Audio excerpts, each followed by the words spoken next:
Hi guys, I'm here with Julian at Giant Texas Distillery. He's a master distiller here. We have a very special event today because they're releasing their new cask strength. We have the bourbon and the wheated bourbon. Yes, it's bourbon too, right? Yeah. Well, and they released a month ago the cask strength straight rye whiskey, which just won an award in Las Vegas, right? Yeah. Perfect. I'm gonna let you guys hear Julian. So the best way to start this is with a dram. A nice Here's dram bourbon. of cask strength bourbon. There we go. I think I got the bourbon myself. You know, I love it. I'm a big cat. I don't want to say that I'm a proof snob, but after drinking whiskey for so many years, I feel like you start becoming a little bit. You look for those extra flavors. You know what I mean? The depth. I think as you learn, you look for more intensity. Exactly. You wanna feel that boldness of the whiskey, exactly. Right? And that is what we do over here. So we do everything that we do over here is made with local grains. Everything that we do over here is made from grain to glass.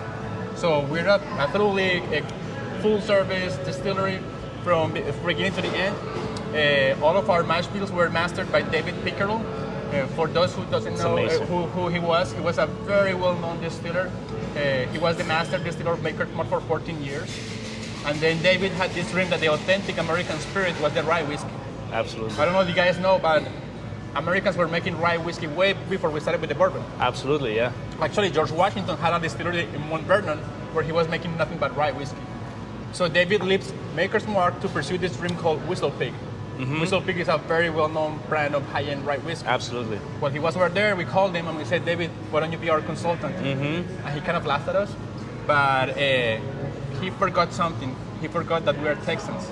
So since we are Texans, automatically we're very hard-headed, right? Absolutely. So we kept insisting, and you have to be the guy. You have to be the guy. He said, okay, tell me your plan. So we said, okay, we're gonna build a grain-to-glass distillery, and all the ingredients are from Texas. He loved that idea. At that point, he became my teacher, my mentor. Everything that we are about to see has his fingerprint. The recipes that we made, all these bourbons and the rye whiskey, were made by him. And putting together his expertise in whiskey making and our expertise in manufacturing, we were able to produce award-winning whiskeys in 2 years. That's a big achievement in 2 years. Yeah. We're very proud of that. We're growing really fast, but I think we're doing the right decision, right? So we're local business, family owned. This is the third generation of the family, and I'm happy to work with them. They let you the opportunity to grow, and now we're seeing the results. So today we're releasing these two bottles that you see on the left-hand side. Which, as Robert was saying, we released this bottle. So those are the two babies that are born today, right? They are all cask strength. Both are bourbon. The recipe is very simple. The mash bill is 75% corn, 25% secondary grain, 4% malted barley. So in this case, 21% rye. In this case, 21% wheat. Perfect. When we get a rye bourbon, which is the most commercial mash bill out there, you're gonna get a little bit of the spiciness from the rye, right? Which is normal baking spices, right? Always. Now, when we jump into the wheated, that's my favorite one. Exactly. I love wheated bourbons myself. That's a different category because then you get into the sweet stuff, the bready stuff. It's not so powerful as the rye. Yeah. It's more balanced, right? And I feel like it still has that pepper bite, but it's way more mellow. Exactly. Way more mellow. Yeah. Very approachable. Yeah. But you're tasting the Texas soil.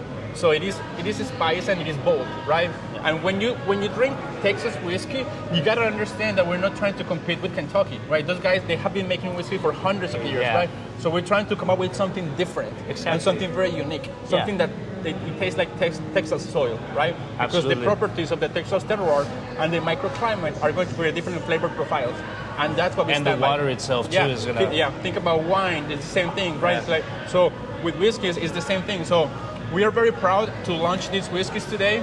It's been teamwork from the guy that grows the grain for us, from the operators that did the mashing, the fermentation, the distillation. I mean, it's all a teamwork, and I'm very proud that we were able to release this. We have been working so hard to get this done for such a long time. Nice. You guys don't have an idea what's behind making a bottle. The work and the sweat. The design of the label, the approvals that you have to get. It's insane. I know because I have never been behind the distillery work, but I've been in touch with so many distillers that I know the pain. Yes. But finally, we see the results, and we're very happy to show this to our customers and to the people. For those of you who haven't been here, we are located in the east, in Edo, right, east of downtown. We're off by Lockwood and Clinton Drive. This is the old Uncle Ben's rice plant In Houston. In Houston, yeah. We have a very, very cool place over here. An amazing tasting room, which you all are going to be able to see on the video. Amazing people, amazing bartenders, and amazing master distiller, which is crazy that I've known Julian for years, and we finally got to sit down and had a nice talk about his product. Yeah, so we're very happy to share this with you guys. I hope you have the opportunity to come here and visit us. Pretty cool place. You can take a tour and visit the process. Very nice over here, and then you get to taste these whiskeys. Whiskeys that are very unique. In the tasting room, we also have some crazy stuff, a lot of crazy things going on. You have an amazing rum. We have a line of like specialty bottles of rum, cognacs. We have a bottle of a 27 years old from Jamaica. Yes, right? I remember I tried that one not too long ago. Very funky, right? Yeah, super funky and delicious too. So we had that. We also have gin. We have vodka. We also have beer. So we're making beer. There was a brand, a brewery in Alpine, Texas, very south of Texas, called Big Bend Brewery. They were producing this beer called Texas beer, right? Well, unfortunately, they had to shut down, and because they had to shut down, the brand was gonna die. So we got the opportunity to put our hands in that brand and buy the brand and rescue the brand, knowing that there is already a huge fans of that beer in South Texas.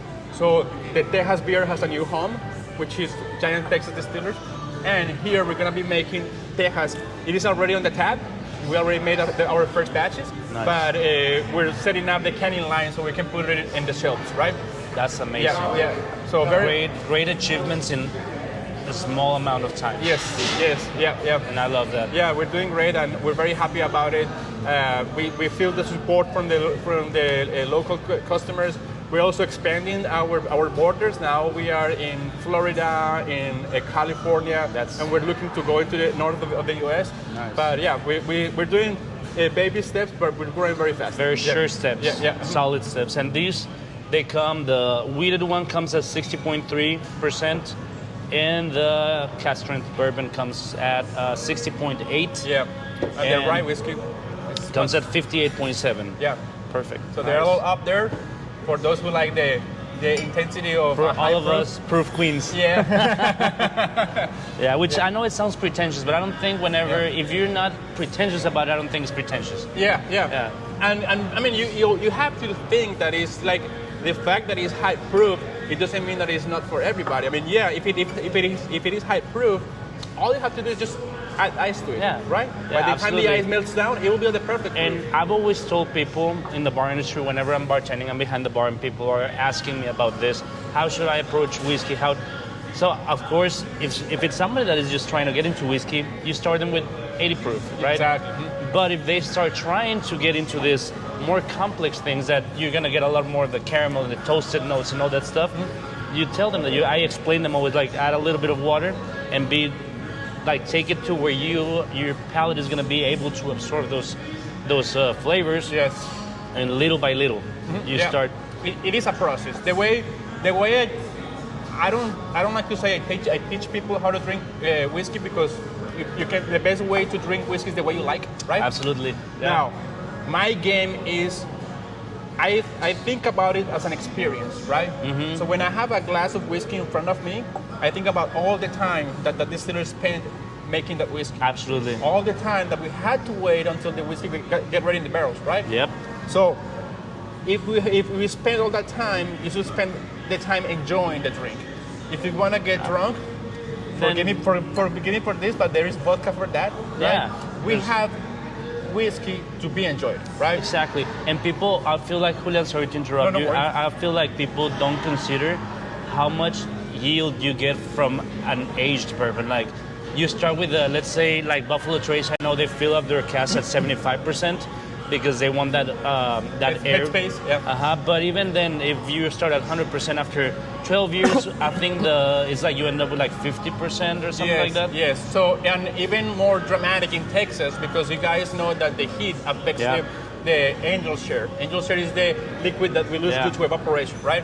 So in Texas, you would expect between 8 and 10% loss the first year and 6 to 8% the following years. Yeah. So you gotta be very careful when you pull the liquid out of the barrel, because you might end up with an empty barrel. Exactly. Right? Yeah. So yeah, it's a process, right? And the yields are ridiculous. And I feel that's where people fail to have some respect for the spirit, rather than, that's why we, us bourbon lovers, kind of get mad whenever just people order an expensive or nice whiskey, they shoot it. It's kind of like, it's a waste. It's a waste. I mean, you can drink whiskey the way you want, but for us, like connoisseurs, we feel a little bit hurt when we see that. But so, and then the process is very simple, right? I call it a 4-step process, right? The first thing we do is just to look at the whiskey. You gotta look at the color, the consistency. Is it clear? Is it hazy? Is it dark bronze? That is helping you to create a connection with the drink, right? Absolutely. And you taste with the eyes too. Exactly, yeah. So you look at it, right? Once you have an idea of how it looks, then you smell it. We always have to know your whiskey, right? When you smell it, in this case, this is a high proof, right? So what I try to tell people to do, because not all the people are used to drink high proof stuff, right?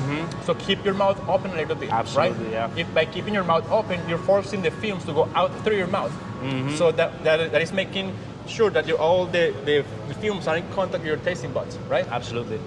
And then by keeping your mouth open, you will also not burn your nose. Absolutely. Right? So then you won't be able to smell anything. Exactly, yeah. So do that. Always knows your whiskey.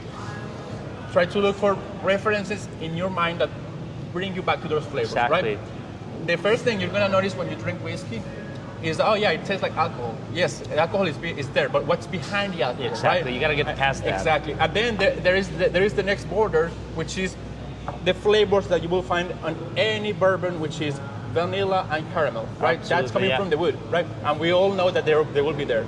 Now the tricky part is what's behind that second border. Yeah. Then is when you go into the fruits, flowers, the cherries, chocolate, all those notes. Yep.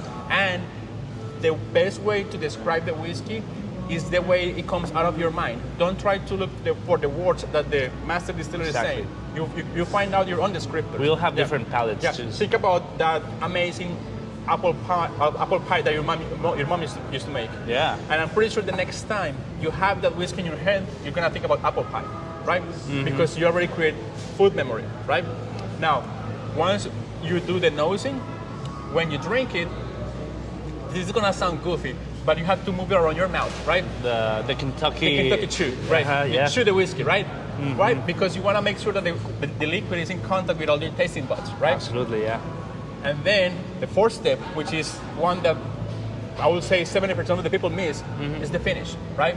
We try to drink and then start talking right away, right? Exactly, yeah. And then you're missing a third of it. There is something called, this is a weird term, it's called retronasal olfaction activity, Absolutely. right? And that applies a lot for cigars too. Yes. So there is some fumes that they stay in your throat, right? So if you wait, once you swallow your whiskey, between 10 and 15 seconds, you're gonna get even more flavors. But you gotta pay attention and be focused on that, right? I think that if you follow these 4 steps, next time you drink a whiskey, you're gonna have a different experience. Absolutely. Okay. That So- retrohale is always so important, and Yes. people miss it. I want to say at least probably 90% of people miss that. Yeah, because they don't know that part. So very important to know that, and don't judge the whiskey on the first sip, right? Yes. Because the first sip is your body getting used to the whiskey. So the first reaction of human body when they taste alcohol is to salivate, right? Yep.